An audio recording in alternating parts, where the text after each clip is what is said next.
Hello friends, myself R.D. Mahajan, Assistant Professor, MIT Aurangabad,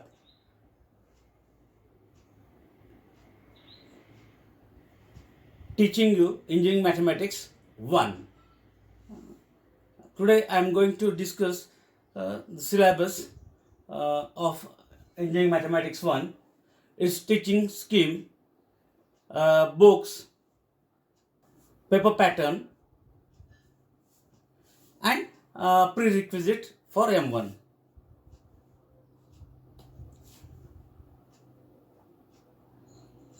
Today I am going to discuss uh, teaching scheme of Engineering Mathematics 1, uh, its syllabus, paper pattern and prerequisite for study of Engineering Mathematics 1. Teaching scheme as per the syllabus of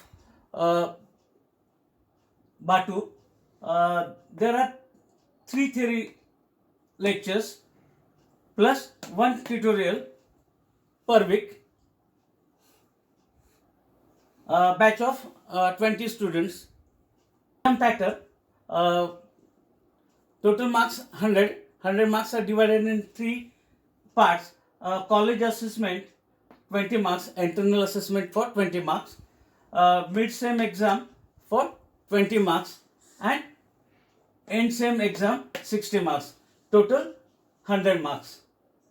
College assessment of 20 marks is divided in 2 parts, CA1 for 10 marks and CA2 for 10 marks. For CA1, I am giving you assignment of 20 marks. 20 marks are converted to 5 and test in terms of quiz, MCQ based, for 20 marks. 20 marks are converted to 5. Therefore, 10 marks for CA1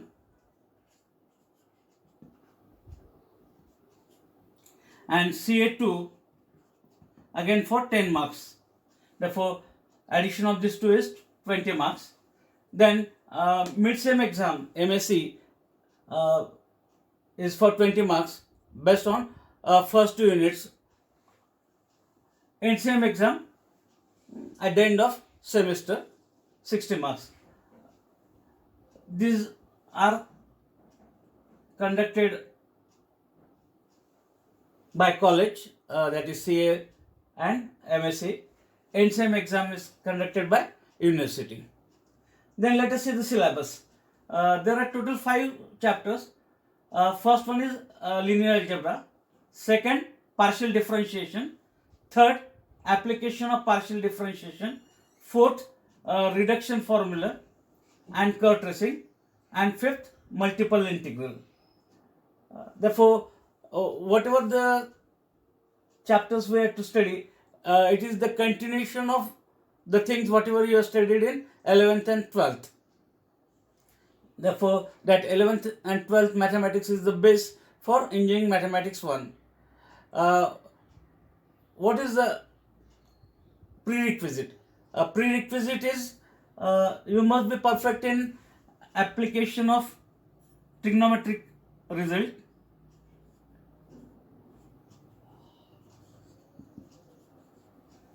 Second, you must be able to apply standard results of derivative and you must be able to apply the results of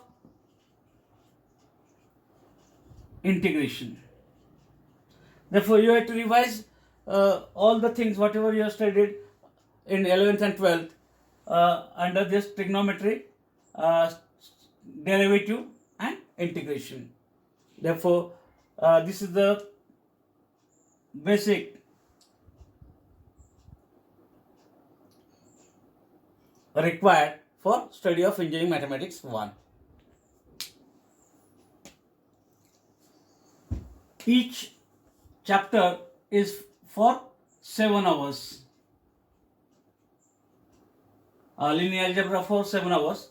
Partial differentiation is for 7 hours. Application of partial differentiation is also for 7 hours. Reduction formula and curve tracing is also for 7 hours. And multiple integral, it is for 8 hours. These are the minimum required number of hours to complete the syllabus. Then I will discuss what we are studying under this all chapters and what is needed basic knowledge. For the first chapter, matrices, you have to revise the things whatever you have studied in 11th and 12th. Matrices means definition of matrix, all the types of matrices, row matrix, column matrix, identity matrix, square matrix, all the definitions. Then arithmetic,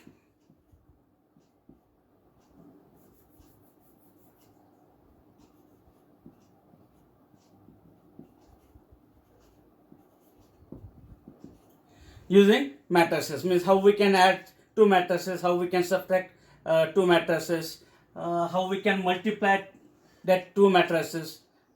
That is important. And for this matrix, as per my two things are important as per me. First one is elementary row transformation.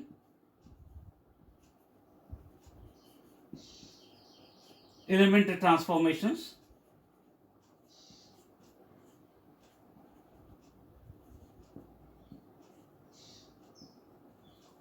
There are two types of elementary transformation. First one is row elementary transformation, and second one is column elementary transformation.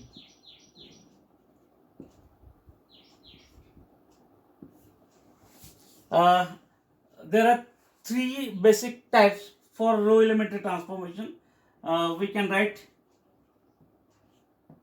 by Rij. It means we can interchange ith row with jth row. Second, any ith row is multiplied by non-zero scalar quantity k times Ri. And the third, Ri plus minus k times Rj. Means using jth row we can have change in ith row.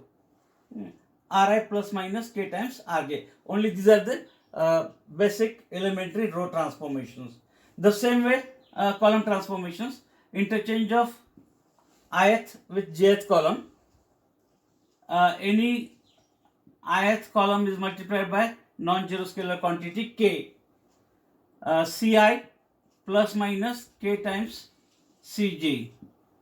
Therefore, this elementary transformations plays very important role in the study of matrices. You must be able to apply both the types of transformation, either elementary row transformation or elementary column transformation. Then second thing is matrix multiplication.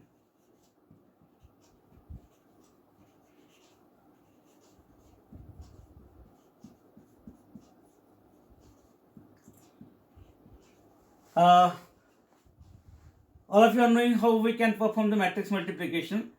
Suppose A is a matrix,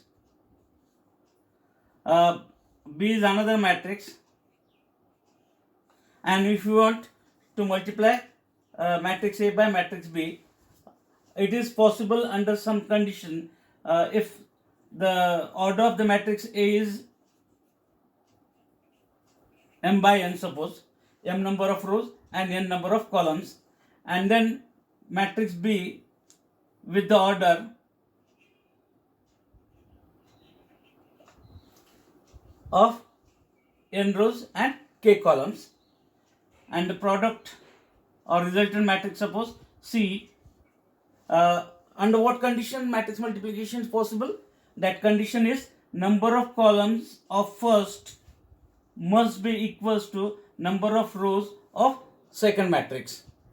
Then and then only matrix multiplication is possible. Otherwise, matrix multiplication is not possible. And uh, resultant matrix is of order m by k. Okay, therefore try to revise this matrix multiplication by taking a multiplication of 2 by 2 matrix and multiplication of 3 by 3 matrix. Then use of matrix. Main use of matrix is to solve linear simultaneous equation.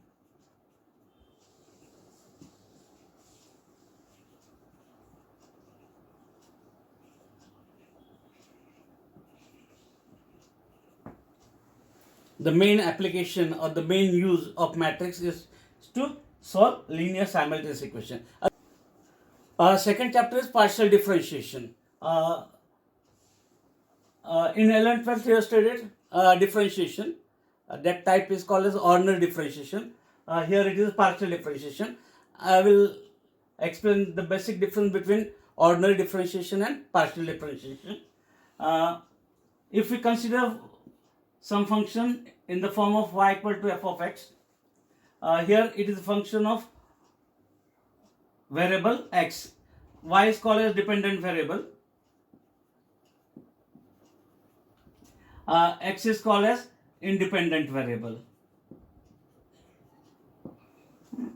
When it is a function of only one independent variable,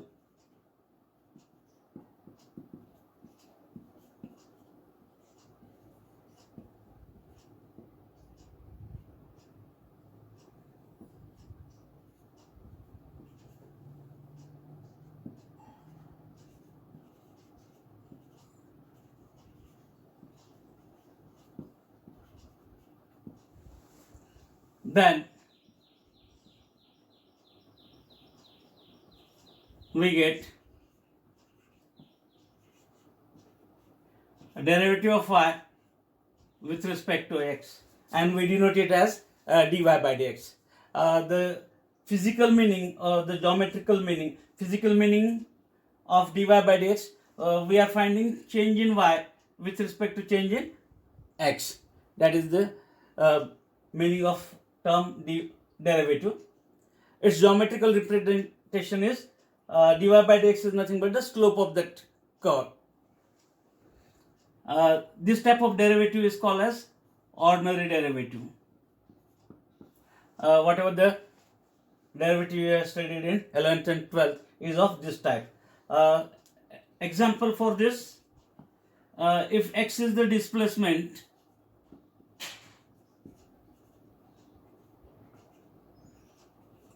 of a particle, then dx by dt, change in x with respect to change in time, that dx by dt is called as velocity, as an example of ordinary derivative. Or if v is a function of time t, then dv by dt, that is the acceleration. These are the examples of ordinary derivative from real life or from physics. Important is here, whenever we require to find ordinary derivative, function must be of only one independent variable. Then and then only we can find ordinary derivative. For partial, function must be of this type. Suppose z is a function of x and y, then z is a dependent variable and x and y are independent variable. If we have a function of two or more independent variable,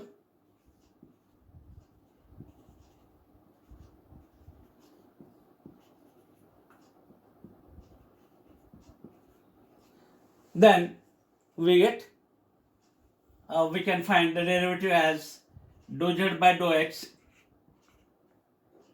keeping y constant, or differentiation of z with respect to y, keeping x constant.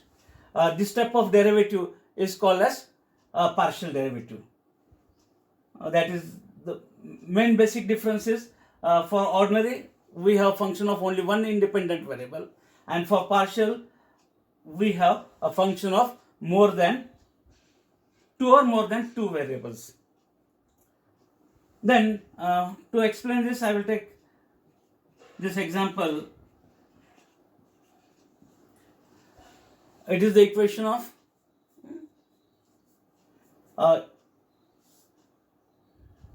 equation from physics.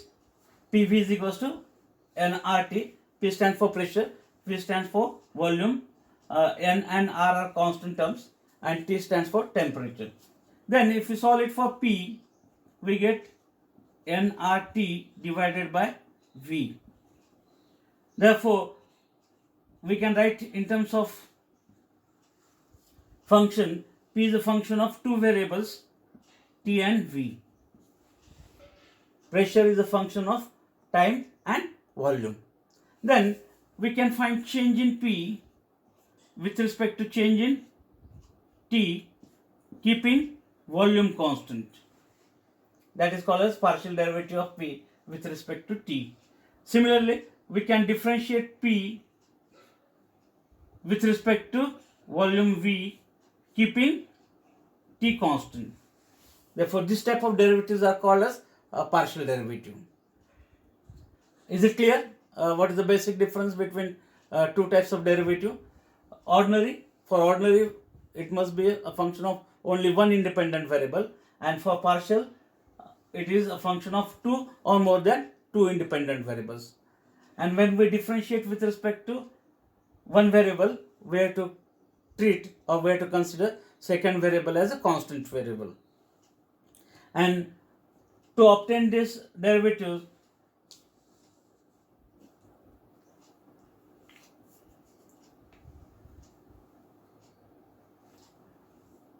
we apply the rules of ordinary differentiation.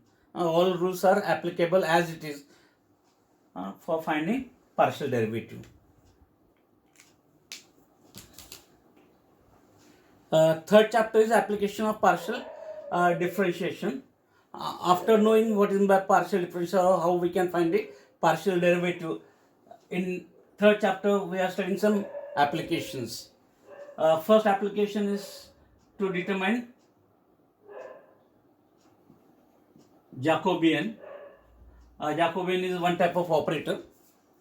Then second application is to find maxima minima.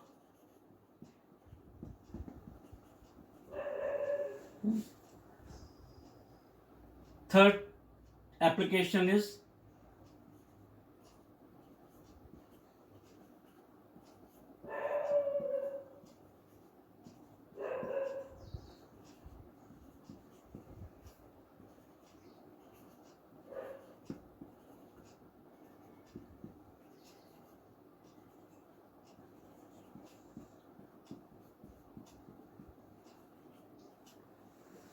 Lagrange's method of undetermined multipliers, Taylor's and Maclaurin's theorem. All these from third chapter. Fourth chapter is reduction formula and Curtising. Actually, these two are different concepts. Reduction formula, under which we are studying formulas to find integration of sin x raised to n between the limits 0 to pi by 2. A reduction formula for this.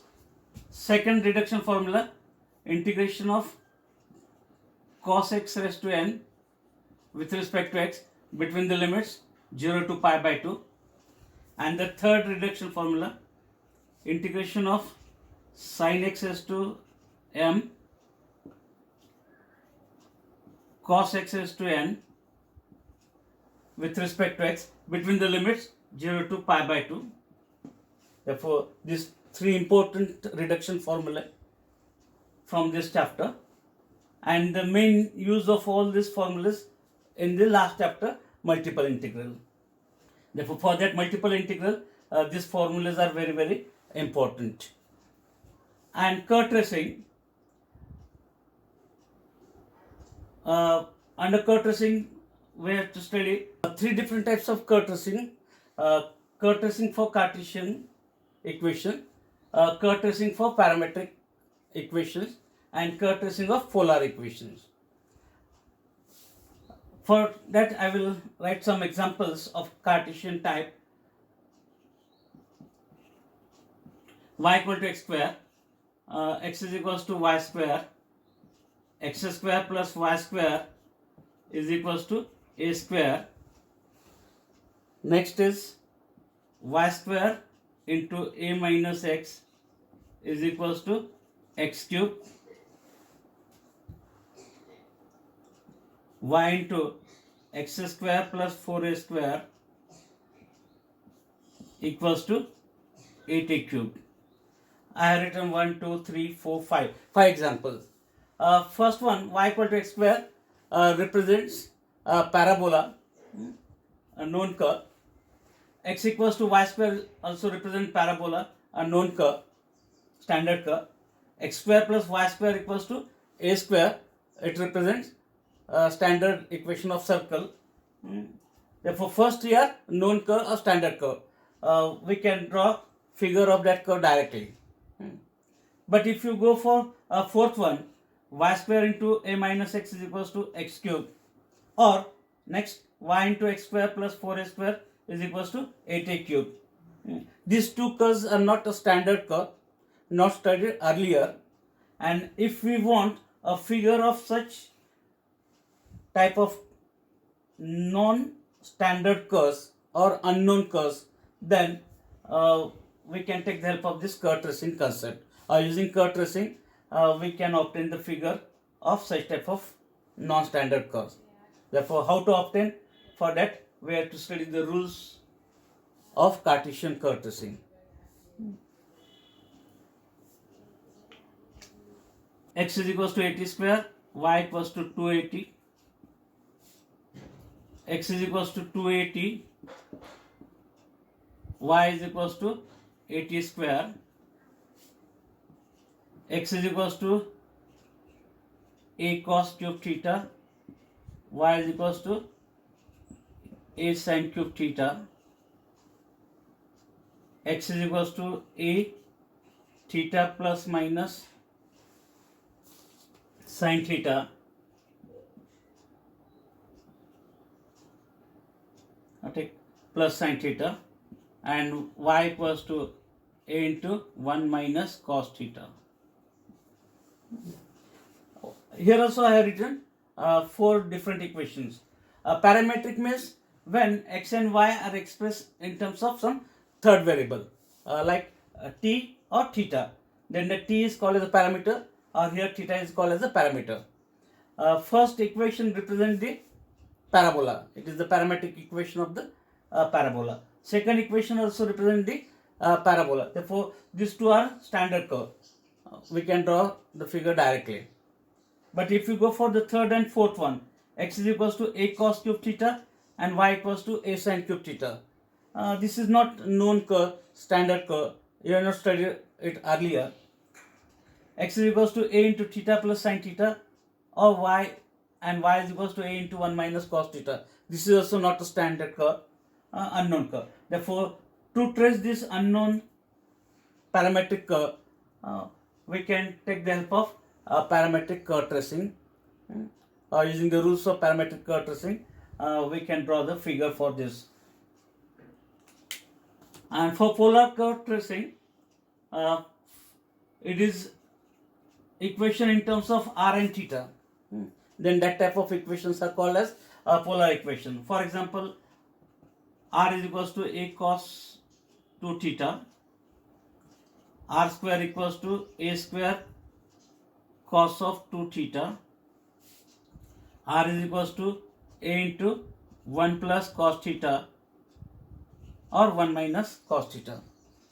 Here all the equation in terms of r and theta, that's why it is called as a polar curve.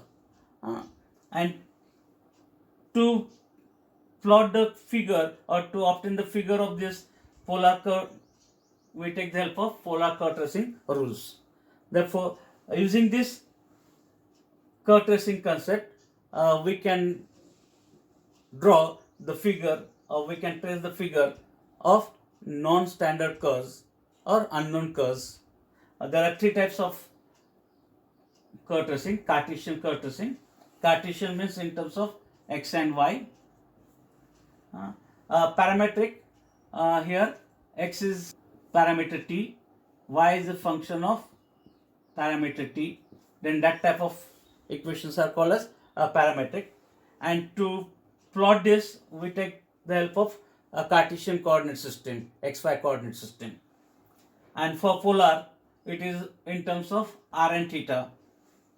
And therefore, to plot that polar curve, we take the help of a polar coordinate system. And the main use of this polar curve tracing is in last chapter, that is multiple integral. In multiple integral, we have to draw the figures, and to draw the figure or to obtain the limits using figure, we take the help of this all the curve. Name of this chapter is multiple integral and its application. In 11th and 12th, we have evaluated this type of integral, indefinite or definite. This is a single integration. We are integrating y with respect to x between the limits a and b. This year, we have to perform such type of integration.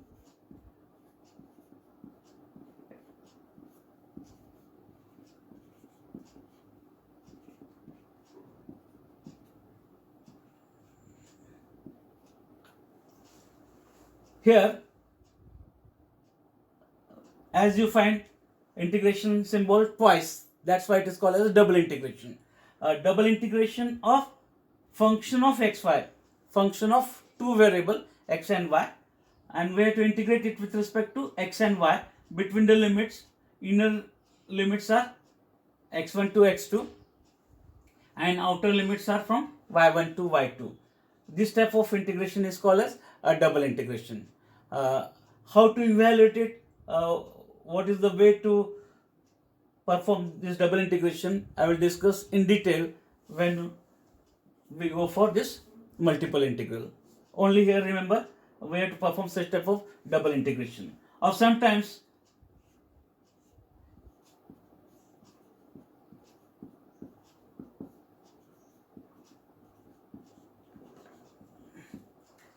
this type of integration, triple integration of f of x, y, z with respect to x, y and z.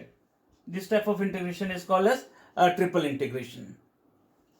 Therefore, all this we have to study in this chapter of multiple integral. And after knowing how to evaluate it, after study of this technique, we have to study some applications. Application of this multiple integral to find. First one is area, second one is surface area, and third one is volume of revolution.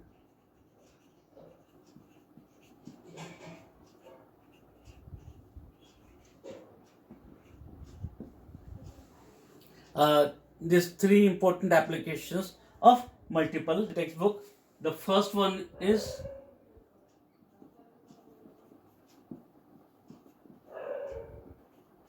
textbook of applied mathematics,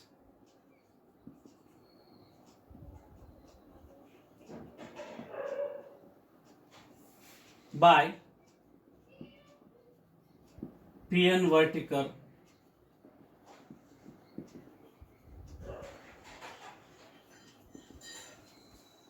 and J.N. Whitaker.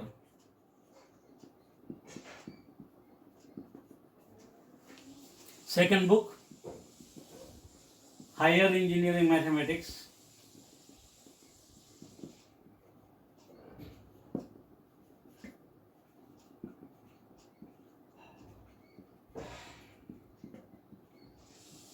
By Dr. B.S. Grewal. Third,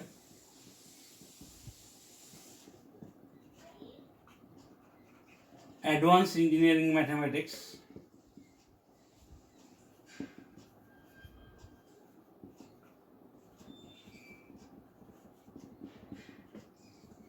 by H.K. Das.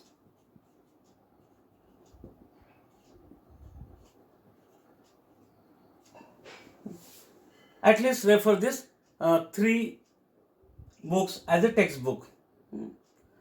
Some more are given as a reference books in the syllabus. If you want to download the syllabus, either you can download it from the website of Batu,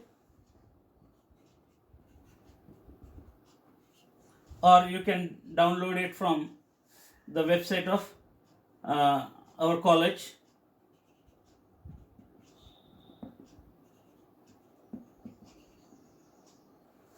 MIT.Asia. In my next lecture, I will start the actual syllabus, in which I will discuss the first point from the first unit, linear algebra, inverse by Gauss-Jordan method. If you like my video, please share it as well as subscribe to my channel for latest updates or new videos. Thank you very much.